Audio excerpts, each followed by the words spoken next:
Hello friends, तो कैसे आप सब। आशा है कि आप सब बहुत अच्छे होंगे और अपनी तैयारी में लगे हुए होंगे। तो आज की जो हमारी क्लास होने वाली है वो एसएससी जीडी 2023-24 के लिए जो हमने शुरू किया था ड्रीम बैच, उसी की हिस्सा ये क्लास, जिसमें हम करने वाले हैं जो जीके जीएस आपका जो इम्पोर्टेंट पार्ट है एक आपके एग्जाम के लिए, उसमें जो पिछले एग्जाम में प्रश्न पूछे गए थे, एसएससी जीडी में जो पिछले एग्जामों में प्रश्न आए थे वो हमें देखने आज कि किस प्रकार के प्रश्न पूछे गए थे, उनका लेवल क्या था, जिससे आपको पता चलेगा कि आप जो तैयारी कर रहे हो, आप जो भी पढ़ रहे हो, वो आपके लिए बेस्ट है या नहीं है। तो इन क्वेश्चनों के माध्यम से और प्रत्येक प्रश्न के साथ जितने भी एक्स्ट्रा फैक्ट बनते हैं, जो भी क्वेश्चन है उसके आसपास चारों तरफ से जो क्वेश्चन बनते हैं वो सभी हम कवर करने वाले हैं। तो जैसा कि यहां पर लिखा गया है, करो तैयारी सिलेक्शन की, तो ये आपकी शुरुआत है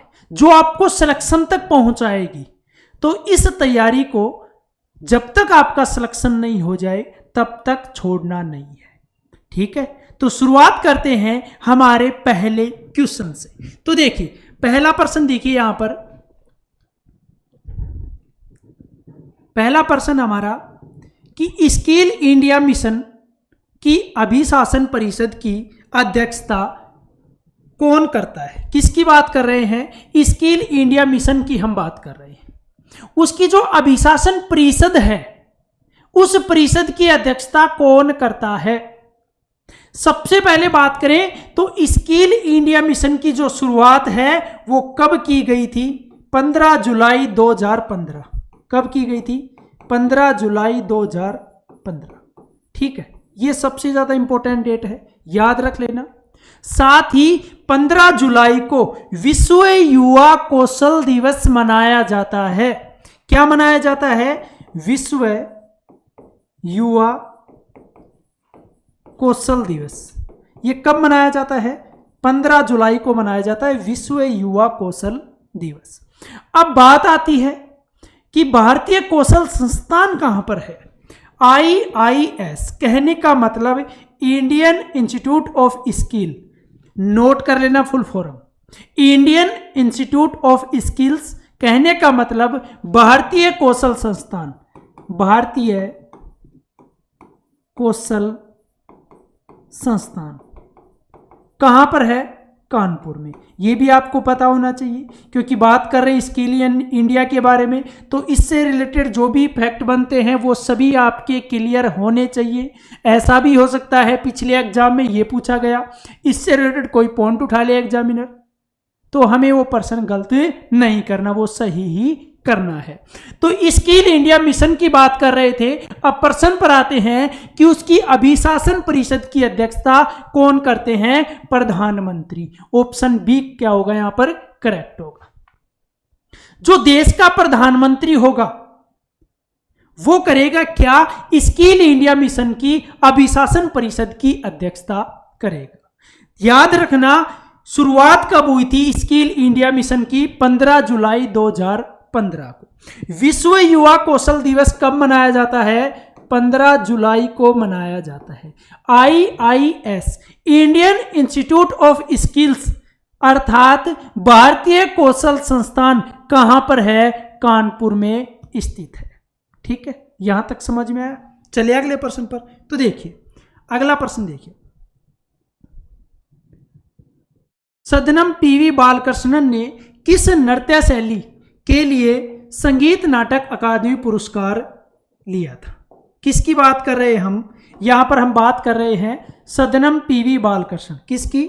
सदनम PV बालकृष्णन को किस नृत्य शैली के लिए संगीत नाटक अकादमी पुरस्कार दिया गया? तो किसके लिए दिया गया था ये?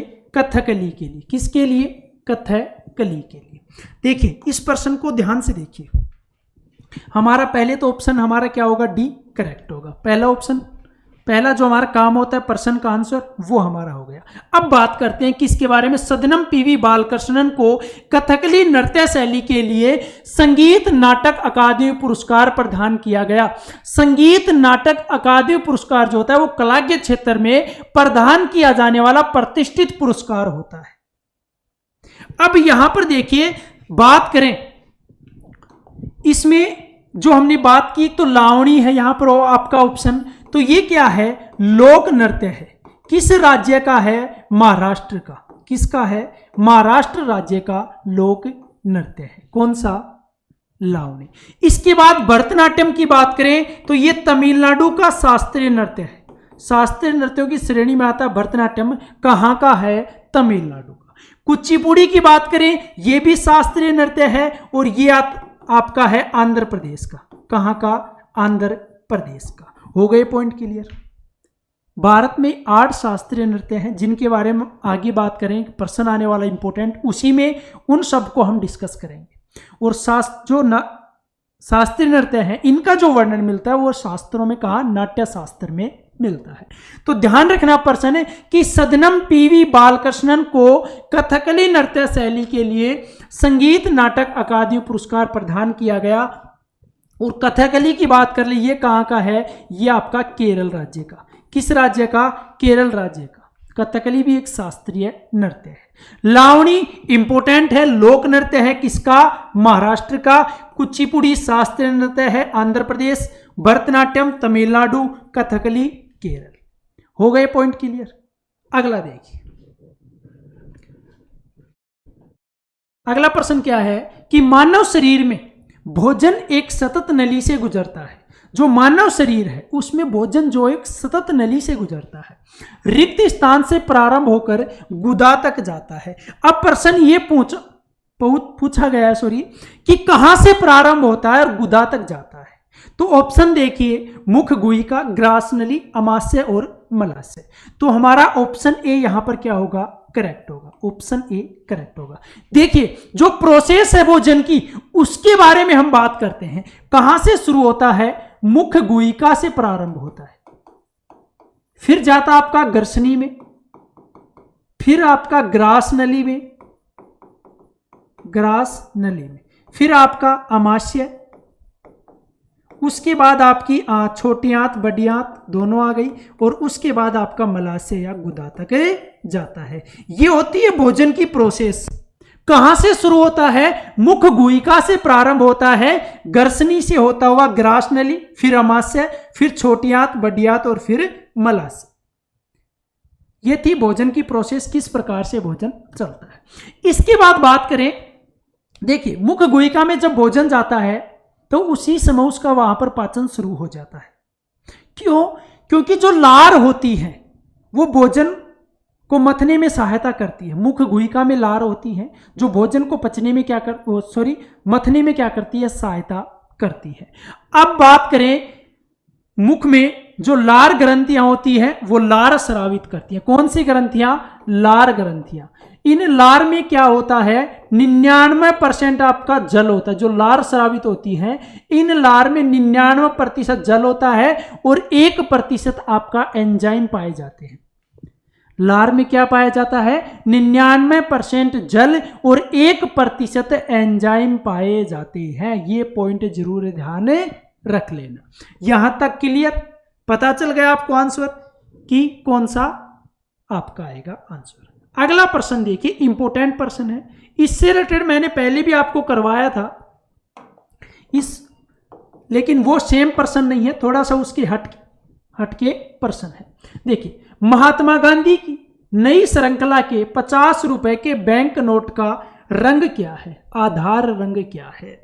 पिछले वीडियो में जो हमने बात की थी कि जो नई श्रृंखला के नोट हैं इन पर किन किन के चित्र अंकित थे, और यहां पर हम बात कर रहे हैं कि नई श्रृंखला के नोट पर 50 रुपए के नोट के बारे में पूछा है कि बैंक नोट का आधार रंग क्या है। तो सबसे पहले आंसर देख लीजिए, फ्लोरोसेंट नीला। ऑप्शन सी क्या होगा, करेक्ट होगा। क्या होगा, ऑप्शन सी करेक्ट होगा। अब यहां पर देखिए, सबसे पहले बात करते हैं हम 10 रुपए के नोट की। कौन से रुपए के नोट की, 10 रुपए के नोट की। 10 रुपए के नोट को इमेजिन कीजिए अपने दिमाग में कि उसका कलर किस प्रकार का होता है। सोचिए, अपने आप आपको पता चल जाएगा, थोड़ा बहुत अंदाजा लगेगा कि हाँ ये इस प्रकार का है, जो आपको ऑप्शन में मिल जाएगा। तो 10 रुपए के नोट जो है वो कलर होता है आपका चॉकलेटी भूरा। क्या होता है, चॉकलेटी भूरा। साथ ही इस पर किसका चित्र अंकित होता है, कोणार्क के सूर्य मंदिर का, यह भी साथ साथ ध्यान रखना है। कोणार्क के सूर्य मंदिर का कहां पर है? उड़ीसा में स्थित है। कहां पर स्थित है? उड़ीसा में स्थित है। ठीक है, पहला क्लियर। इसके बाद अभी हमने बात की थी 50 रुपए के नोट, उसका रंग जो होता है वो फ्लोरोसेंट नीला होता है। फ्लोरोसेंट नीला होता है 50 रुपए का नोट। ठीक है, 50 रुपए के नोट पर हम्पी के साथ रथ का चित्र बना हुआ है, या हम्पी का पत्थर का रथ जो है वो बना हुआ है। हम्पी कहां पर है? कर्नाटक में। हम्पी के साथ रथ बना हुआ है। इसी के साथ आपका 100 रुपए का नोट, 100 रुपए का नोट इमेजिन कीजिए किस प्रकार का होता है? हल्का बैंगनी होता है। कैसा होता है? हल्का बैंगनी। और इस पर किसका चित्र अंकित होता है? तो हमें 100 रुपए मिल जाते हैं, तो हम क्या करते हैं? वाव, हमें क्या मिल गए? 100 रुपए मिल गए। तो इसी से आपको ध्यान रखना है, वाव से, ये वाव आपके लिए बहुत ज्यादा इंपॉर्टेंट है। तो यहां पर क्या आएगा? रानी की वाव। रानी की वाव कहां पर है? गुजरात में स्थित है। इसी के साथ 200 रुपए का नोट, इमेजिन कीजिए किस प्रकार का कलर होता है। 200 रुपए के नोट पर वो होता है पीला चमकीला। देखा होगा ना आपने 200 रुपए का नोट, उसको दिमाग में इमेजिन कीजिए, कलर अपने आप पता चल जाएगा। क्या होता है? पीला चमकीला। ठीक है, इस पर होता है आपका सांची का स्तूप। सांची का स्तूप कहां पर है? एमपी मध्य प्रदेश में है सांची का स्तूप। इसके बाद आपका आता है 500 रुपए का नोट। 500 रुपए के नोट का रंग कैसा होता है? सोचिए, सलेटी कलर का होता है, या इसको स्टोन ग्रे बोल सकते हैं। तो यहां पर लिखेंगे सलेटी कलर का। इस पर क्या होता है? आपका लाल किला होता है। चित्र किसका अंकित होता है? लाल किले का। ठीक है, इसके साथ अगला देखिए, बड़ा नोट की तरफ जाते हैं, और बड़ा नोट आपका 2000 रुपए का नोट। कितने रुपए का नोट? 2000 रुपए के नोट की तरफ चलते हैं। अब 2000 रुपए के नोट किस कलर का होता है? मेजेंटा कलर का। किस कलर का? मेजेंटा कलर का। अब बात करें इस पर किसका चित्र अंकित होता है? तो वो है आपका मंगलयान का। किसका? मंगलयान का। हो गए सारे पॉइंट क्लियर। पिछले वीडियो में हमने बात की थी कि नोट पर किस किस के चित्र अंकित होते हैं, और इस वीडियो में हमने बात की कि नोट कौन से कलर के होते हैं, और साथ ही हमने चर्चा की कि जो होते हैं वो उनके ऊपर चित्र भी किसके होते हैं। फिर से देख लीजिए, 10 रुपए के नोट पर किसका चित्र अंकित होता है? कोणार्क के सूर्य मंदिर का। कहां पर स्थित है कोणार्क का सूर्य मंदिर? उड़ीसा में। बात करें चॉकलेटी भूरे कलर का होता है 10 रुपए का नोट। ठीक है, 50 रुपए का नोट फ्लोरोसेंट नीले कलर का होता है, और इस पर हम्पी के साथ रथ का चित्र बना हुआ है। ठीक है, इसी के साथ 100 रुपए के नोट की बात करें तो इसका कलर हल्का बैंगनी होता है, और इस पर जो चित्र अंकित होता है वो होता है रानी की वाव, जो कि कहां पर है? गुजरात में। इसी के साथ 200 रुपए के नोट की बात करें तो पीला चमकीले कलर का होता है, और सांची का स्तूप जो कि मध्य प्रदेश में स्थित है उसका चित्र 200 रुपए के नोट पर अंकित होता है। आगे आता आपका 500 रुपए का नोट, जो कि स्लेटी कलर का होता है, उस पर लाल किले का चित्र अंकित होता है। 2000 रुपए के नोट की बात करें, मेजेंटा कलर का होता है, और इस पर जो चित्र अंकित होता है वो आपके मंगलयान का चित्र अंकित होता है। अब नोटों से संबंधित कोई भी डाउट नहीं होना चाहिए। आपका कलर, आपका चित्र, दोनों जो डाउट थे वो क्लियर हो गए हैं। दोनों को अच्छे तरीके से याद कर लेना। ठीक है, अगला प्रश्न देखिए। अगला प्रश्न आपका, निम्न में से रेडॉक्स अभिक्रिया की पहचान कीजिए। इनमें से जो रेडॉक्स अभिक्रिया है उसकी हमें पहचान करनी है। सबसे पहले तो बात आती है कि रेडॉक्स अभिक्रिया होती क्या है। रेडॉक्स अभिक्रिया होती क्या है? वह प्रोसेस, वह अभिक्रिया जिसमें ऑक्सीकरण व अपचयन दोनों एक साथ संपन्न होते हैं। क्या होती है कि ऑक्सीकरण, ध्यान रखना, ऑक्सीकरण व अपचयन अपचयन दोनों एक साथ संपन्न होते हैं, उस अभिक्रिया को क्या कहा जाता है? रेडॉक्स अभिक्रिया कहा जाता है। अब आपके दिमाग में चल रहा होगा ऑक्सीकरण और अपचयन होते क्या है, कैसे पहचानेंगे कि ऑक्सीकरण हो रहा है और किस प्रकार से पहचानेंगे अपचयन हो रहा है। तो सबसे पहले बात करें ऑक्सीकरण की। किसकी? ऑक्सीकरण की। ऑक्सीकरण में क्या होता है कि इस प्रक्रिया में आयन पर क्या बढ़ जाता है? धन आवेश बढ़ जाता है और ऋण आवेश क्या हो जाता है? कम हो जाता है। इस प्रकार की प्रक्रिया को क्या बोला जाता है? ऑक्सीकरण बोला जाता है। ऑक्सीकरण प्रक्रिया में आयन पर धन आवेश बढ़ जाता है और ऋण आवेश कम हो जाता है, इसे ऑक्सीकरण कहते हैं। और इसके विपरीत जो है वो उस प्रक्रिया को अपचयन कहा जाता है। और जब दोनों प्रक्रिया एक साथ संपन्न होती है तो उसको रेडॉक्स अभिक्रिया कहा जाता है। तो इसमें देखिए दोनों प्रक्रियाएं हो रही हैं आपकी MnO2 प्लस 4HCl, MnCl2 हो गया, ठीक है। इसके साथ क्या जुड़ा? क्लोरीन। किसके साथ? मैग्नीशियम के साथ। यहां पर 2H2O के दो अणु और यहां पर क्लोरीन अलग हो गया। तो हमारा ऑप्शन बी क्या हो जाएगा? करेक्ट हो जाएगा। इस ऑप्शन बी में क्या हो रही है? रेडॉक्स अभिक्रिया हो रही है।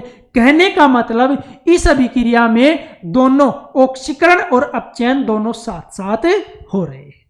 आई बात समझ में? तो देखिए अगला प्रश्न देखिए। अगला प्रश्न आपका कि तमिलनाडु तट पर अधिकतर वर्षा रिक्त स्थान और रिक्त स्थान के दौरान होती है। तमिलनाडु के तट की बात कर रहे हैं कि जो अधिकतर वर्षा है वो कब होती है, कौन से महीने में होती है। तो तमिलनाडु तट पर जो अधिकतम वर्षा है वो अक्टूबर और नवंबर में होती है। कब होती है?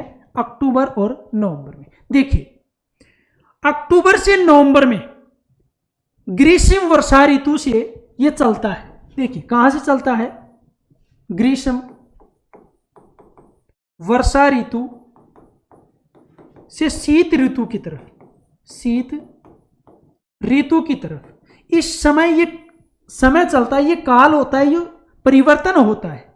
किस प्रकार का? कि ग्रीष्म वर्षा ऋतु से शीत ऋतु की तरफ, अक्टूबर से नवंबर।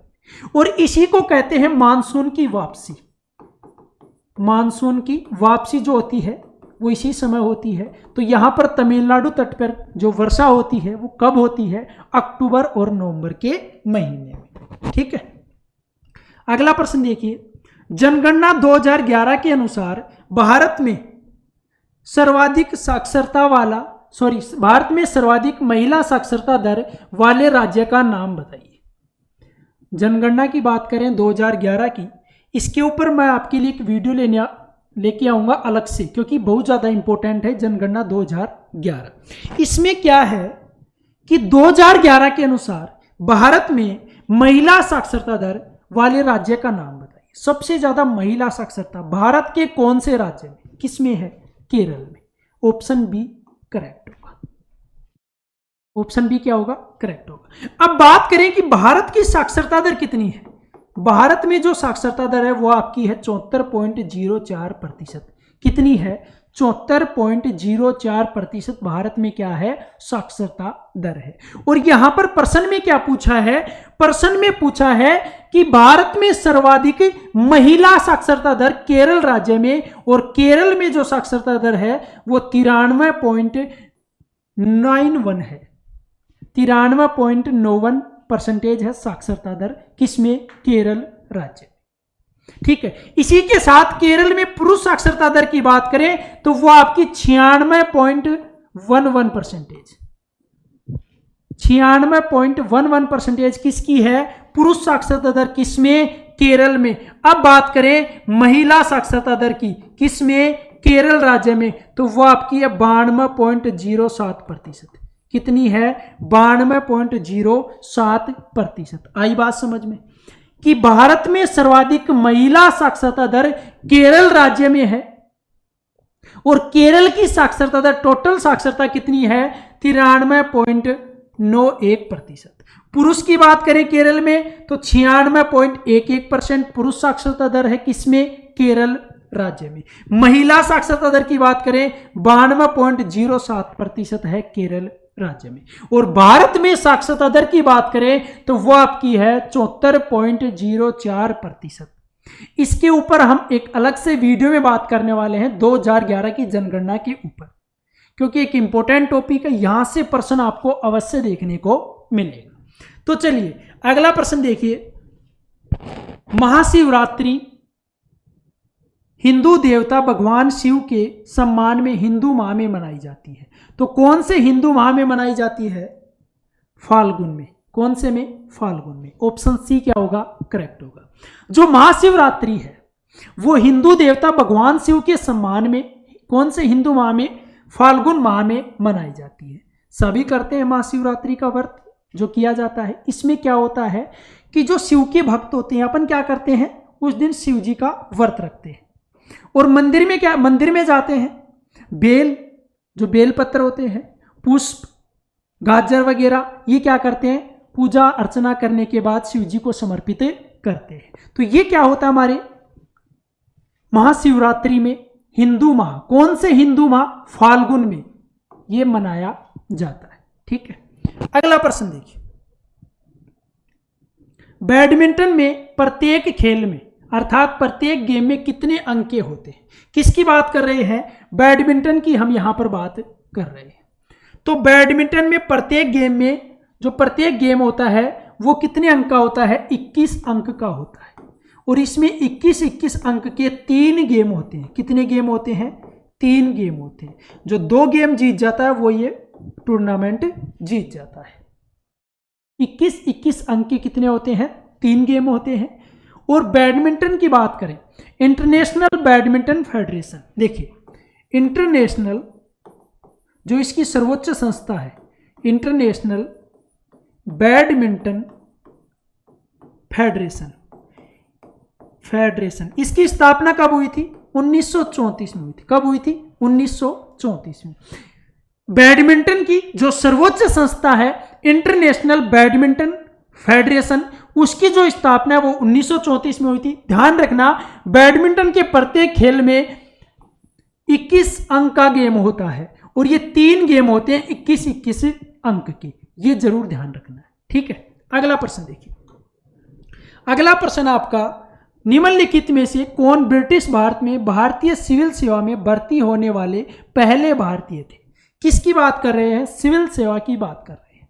सबसे पहले तो प्रश्न का आंसर देख लेते हैं कि ब्रिटिश भारत में भारतीय सिविल सेवा में भर्ती होने वाले पहले भारतीय थे सत्येंद्र नाथ टैगोर। कौन थे? सत्येंद्र नाथ टैगोर। कब हुए थे? 1864 में। कब हुए थे? 1864 में। अब बात आती है कि जो भारतीय सिविल सेवा की परीक्षा थी ये हुई कब थी?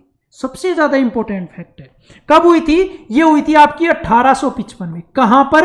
लंदन में। भारतीयों के लिए सिविल सेवा की परीक्षा लंदन में पहली बार आयोजित की गई थी। कब?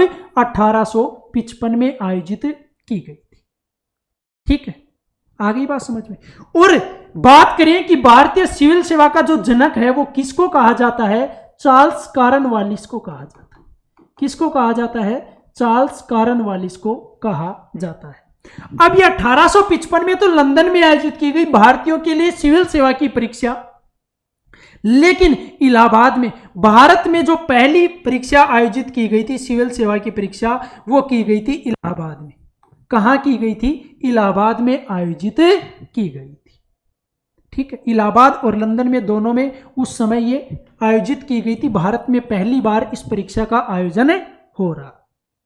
ठीक है, यहां तक समझ में आया। सिविल सेवा के जनक कौन थे? भारतीय सिविल सेवा के जनक चार्ल्स कॉर्नवालिस थे। सत्येंद्र नाथ टैगोर प्रथम भारतीय थे जिन्होंने सिविल सेवा की परीक्षा पास की थी। कब की थी? 1864 में की थी। और 1855 में ये लंदन में भारतीयों के लिए पहली बार सिविल सेवा का आयोजन किया गया था। नेक्स्ट क्वेश्चन, अगला प्रश्न देखिए। भारतीय संविधान का कौन सा अनुच्छेद प्राण और दैहिक स्वतंत्रता का संरक्षण से संबंधित है? किसकी बात कर रहे हैं? प्राण और दैहिक स्वतंत्रता का संरक्षण से संबंधित है। पिछले वीडियो में मैंने बताया था कि जब राष्ट्रीय आपातकाल लागू होता है तो उस समय 2 ऐसे मौलिक अधिकार हैं जिनका निलंबन संभव नहीं है, और बाकी मौलिक अधिकारों का निलंबन संभव है। लेकिन आर्टिकल 20 और 21 के बारे में हमने चर्चा की थी। किसके बारे में? 20 और 21 के बारे में। ये दोनों आर्टिकल जो है वो राष्ट्रीय आपात के समय निलंबन नहीं होते, निलंबित नहीं होते। तो प्राण और दैहिक स्वतंत्रता का जो संरक्षण है वो आपका है आर्टिकल 21 में। ऑप्शन बी यहां पर क्या होगा? करेक्ट होगा। और 20 में क्या था कि अपराध और दोषसिद्धि के विरुद्ध संरक्षण, अपराध व दोषसिद्धि के विरुद्ध संरक्षण, ये किस में आते हैं? जो स्वतंत्रता का आपका अधिकार है, स्वतंत्रता का जो आपका अधिकार है 19 से 22, उसमें ये पूछे जाते हैं। अब बात कर लेते हैं इनके बारे में। तो देखिए, मौलिक अधिकारों के बारे में बात करें, भाग 3 में है आर्टिकल 12 से 35 तक। सबसे पहले कहां से ग्रहण किए गए? यूएसए से, संयुक्त राज्य अमेरिका से। पहले मौलिक अधिकार कितने थे? 7 थे, और वर्तमान में कितने हैं? 6 है। अब आप सोच रहे हो कि एक कहां गया? तो एक जो है वो बहुत दूर जाकर बैठ गया। कहां पर? आर्टिकल 300 क में, और मौलिक अधिकार की श्रेणी में नहीं, कानूनी अधिकार की श्रेणी में बनकर वहां पर बैठ गया। भाई कितनी दूर गया है? बहुत दूर गया है। ये भाग 3 में है और ये भाग 12 में जाकर बैठा है कि भाई मुझे तेरे पास नहीं रहना, मेरे को तो दूर जाना है, ये तो बहुत दूर चला गया। ये था आपका संपत्ति का अधिकार। कौन सा था? संपत्ति का अधिकार।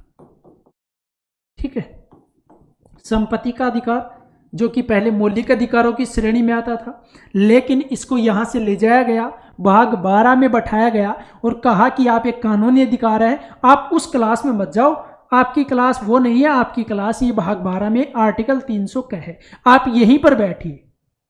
ठीक है, तो इसको यहां पर बैठा दिया गया और ये मान गया, तब से यहां पर ही बैठा हुआ है। ठीक है, आगे बात समझ में। इसके बाद देखिए अगला प्रश्न की बात करें हम, तो अगला हमारा प्रश्न है कि निम्नलिखित में से कौन सा आंध्र प्रदेश का शास्त्रीय नृत्य है। अभी हमने कुछ देर पहले बात की थी शास्त्रीय नृत्यों के बारे में। ठीक है, तो भारत में कितने शास्त्रीय नृत्य हैं? 8 शास्त्रीय नृत्य हैं। कितने हैं? 8 शास्त्रीय नृत्य हैं। उन 8 शास्त्रीय नृत्यों के बारे में यहां पर हम चर्चा करने वाले, इंपॉर्टेंट है। देखिए पहले तो प्रश्न देखिए, आंध्र प्रदेश का शास्त्रीय नृत्य कौन सा है? तो कौन सा है? कुचिपुड़ी। ऑप्शन ए करेक्ट होगा। ठीक है, अब देखिए पहला आपका है यहां पर एक शास्त्रीय नृत्य आता है, शास्त्रीय, ये आपका असम का है। किसका है? असम का। दूसरे की बात करें तो आपका कुचिपुड़ी हो गया, ये आपका आंध्र प्रदेश का। किसका? आंध्र प्रदेश का। तीसरा आपका भरतनाट्यम, भरतनाट्यम, ये आपका तमिलनाडु राज्य का, तमिलनाडु का। ठीक है, इसके बाद बात करें चौथा, देखिए चौथा है आपका मणिपुरी नृत्य, मणिपुरी शास्त्रीय नृत्य। नाम से आपको पता चलेगा मणिपुर का है। 2 ऐसे शास्त्रीय नृत्य हैं जिनका नाम से ही पता चलता है। एक आपका है ओडिसी। कौन सा है? ओडिसी, जो किसका है? ओडिशा का, उड़ीसा राज्य का। एक आपका मोहिनी अट्टम, मोहिनी अट्टम, ये कौन से राज्य का है? ये केरल का है। किस राज्य का है? मोहिनी अट्टम केरल राज्य का। इसके साथ आपका 7 नंबर है कथक, जो कि उत्तर प्रदेश का है। किसका है? यूपी का है। हो गया आपके साथ। देखिए कौन कौन से हैं? शास्त्रीय असम का है, कुचिपुड़ी आंध्र प्रदेश का है, भरतनाट्यम तमिलनाडु का है, मणिपुरी मणिपुर का है, ओडिसी उड़ीसा का है, और जो मोहिनी अट्टम है वो केरल का है, और कथक उत्तर प्रदेश का है। इसके साथ 8वां आपका कथकली, ये भी कहाँ का है? केरल राज्य का। अब शास्त्रीय नृत्य से संबंधित कोई भी यदि आपसे प्रश्न पूछे कि शास्त्रीय नृत्य, ये शास्त्रीय नृत्य किस राज्य का है, तो आपका आंसर सही होना चाहिए। ये नहीं है कि यहां पर देख लिया और छोड़ दिया कि चलो ये तो कौन पूछेगा। सबसे ज्यादा इंपॉर्टेंट है, बहुत बार एग्जाम में यहां से प्रश्न पूछे जाते हैं और लगभग प्रत्येक एग्जाम में यहां से प्रश्न बनता है। फिर से बता रहा हूं, शास्त्रीय नृत्य असम का है, कुचिपुड़ी जो है वो आपका आंध्र प्रदेश का है, भरतनाट्यम तमिलनाडु का है, मणिपुरी जो है वो मणिपुर का है, और ओडिसी जो है वो उड़ीसा राज्य का, मोहिनी अट्टम की बात करें तो वो आपका केरल का है, और कथक की बात करें तो वो आपका उत्तर प्रदेश का, और आठवां है कथकली जो कि केरल राज्य का है। Point clear. अगला प्रश्न देखिए। अगला प्रश्न आता आपका कि अर्थव्यवस्था के प्रत्येक क्षेत्र में द्वारा जीडीपी में किए गए योगदान से क्या तैयार होता है।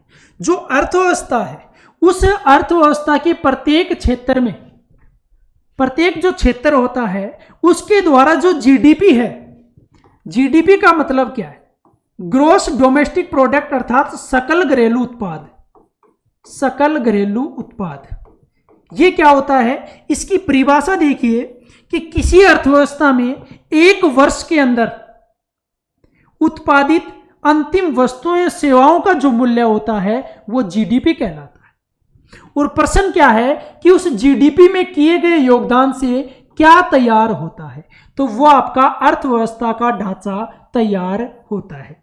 जीडीपी ग्रोस डोमेस्टिक प्रोडक्ट, सकल घरेलू उत्पाद, इसकी परिभाषा आपको पता होनी चाहिए कि किसी अर्थव्यवस्था में एक वर्ष में उत्पादित, एक वर्ष के अंदर की बात कर रहा हूं मैं, ठीक है, एक वर्ष के अंदर उत्पादित अंतिम वस्तुओं एवं सेवाओं का जो मूल्य होता है वो जीडीपी कहलाता है, सकल घरेलू उत्पाद कहलाता है। तो यहां पर हमारा ऑप्शन डी क्या होगा, करेक्ट होगा। अगला प्रश्न देखिए, ओलंपिक में भारत के प्रथम ध्वजवाहक का नाम क्या था। किसकी बात कर रहे हैं, ओलंपिक की बात कर रहे हैं। ओलंपिक में जो भारत का प्रथम ध्वजवाहक था वो कौन था, तो कौन था, पूर्णा बनर्जी। ऑप्शन बी क्या होगा, करेक्ट होगा। जो पूर्णा बनर्जी थी ये भारत की प्रथम ध्वजवाहक थी। कब, 1920 में।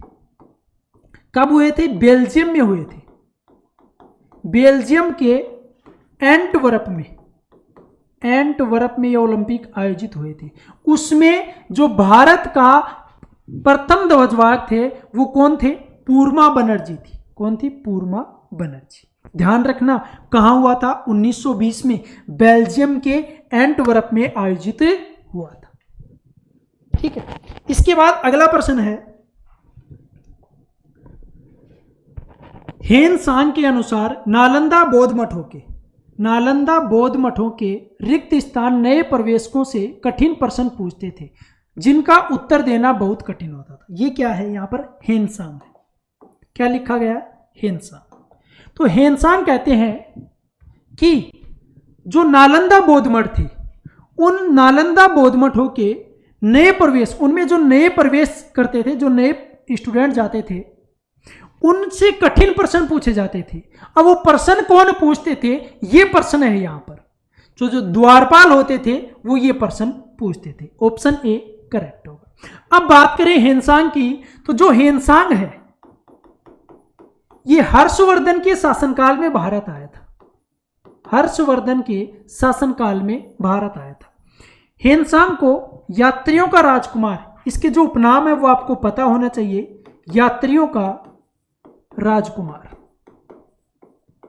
ठीक है, इसके साथ दूसरा नाम है नीति का पंडित।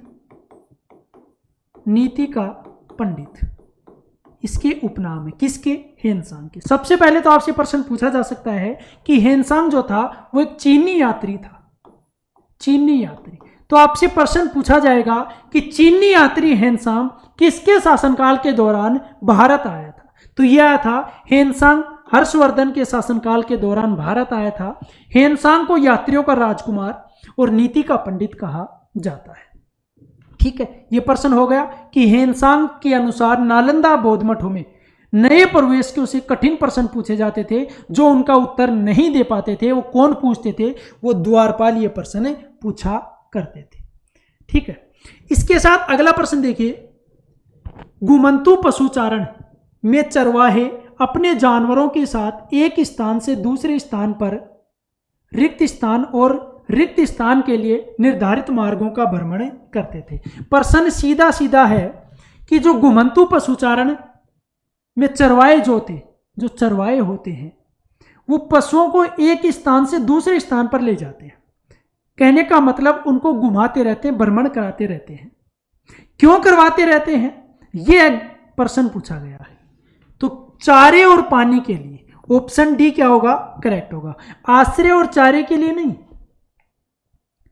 आश्रय तो एक स्थान पर दिया जा सकता है, चारे और पानी के लिए उनको वो भ्रमण करवाते हैं एक स्थान से दूसरे स्थान पर। आपने देखा होगा अपने गांव में, अपने घरों के पास बहुत से चरवाहे होते हैं जो उनको एक स्थान से दूसरे स्थान पर घुमाते रहते हैं। चाहे धूप हो, चाहे गर्मी हो, चाहे सर्दी हो, चाहे बारिश का मौसम हो, लेकिन वो उनको घुमाते हैं क्योंकि उनके चारे और पानी की व्यवस्था के लिए भ्रमण करवाते हैं। वो बहुत ज़्यादा मेहनत करते हैं। तो ये था हमारा लास्ट क्वेश्चन जिसका आंसर होगा चारे और पानी। तो वीडियो कैसा लगा कमेंट बॉक्स में बता देना और लाइक करके बता देना और चैनल को सब्सक्राइब कर लेना, बेल आइकन प्रेस कर लेना ताकि प्रत्येक क्लास का नोटिफिकेशन आपको प्राप्त हो सके। और वीडियो को ज़्यादा से ज़्यादा अपने दोस्तों के साथ शेयर कर लेना। धन्यवाद।